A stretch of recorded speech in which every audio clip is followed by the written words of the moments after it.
मित्रांनो, आपल्याला परीक्षेमध्ये चालू घडामोडीवर आधारित प्रश्न विचारला जातो. त्याचबरोबर क्रीडा विषयक चालू घडामोडी सुद्धा विचारले जातात. तर या ठिकाणी आपल्या सर्वांना माहिती आहे की हॉकी हा आपल्या भारताचा राष्ट्रीय खेळ आहे.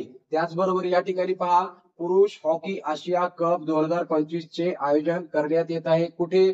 तर पहा, या ठिकाणी आयोजन कुठे करण्यात येत आहे? तर बिहार या ठिकाणी पहिल्यांदा. त्याचबरोबर याचे आवृत्ती कितवी आहे? पहा, आवृत्ती कितवी आहे? तर 12वी आवृत्ती आहे. कशाची? तर पुरुष हॉकी आशिया कप 2025 ची.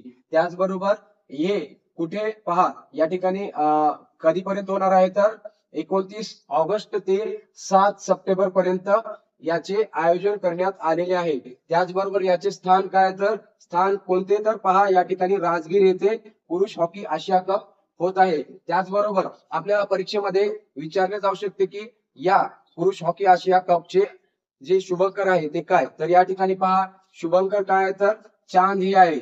वाघ व मेजर ध्यानचंद मिळून काय चांद हा शुभंकर बनवण्यात आलेला आहे. आणि याच्या मार्फत हे चांद बनवल्यानंतर या ठिकाणी मेजर ध्यानचंद यांना हे शुभंकर ट्रिब्यूट करण्यात आलेलं आहे. लक्षात ठेवा. आणि संघ जर विचारले तर संघ किती आहेत? तर या ठिकाणी 8 संघ आहेत.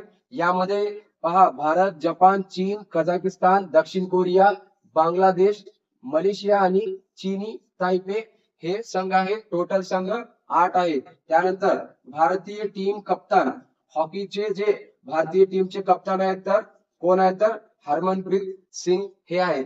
त्यानंतर पाहू शकता, महिला हॉकी आशिया कप 2025 चे आयोजन कुठे करण्यात आलेले आहे? त्यानंतर हे कुठे करण्यात आले आहे? तर हाँगझाऊ चीन या ठिकाणी करण्यात आलेले आहे. अत्यंत इम्पॉर्टंट आहे, लक्षात ठेवा. आणि भारतीय महिला कॅप्टन कोण? भारतीय हॉकी महिला कॅप्टन कोण आहेत? तर सलीमा टेटे हे आहेत. त्यानंतर आपल्याला सांगायचं आहे की या ठिकाणी राष्ट्रीय क्रीडा दिवस आणि मेजर ध्यानचंद जयंती कधी साजरा केली जाते? आपल्याला कमेंट मध्ये याचे उत्तर सांगायचे आहे. त्याचबरोबर करंट अफेअर्सच्या अपडेटसाठी आपल्याला फॉलो करा, सबस्क्राईब करा आणि मित्रांनो हा व्हिडिओ नक्की शेअर करा. धन्यवाद.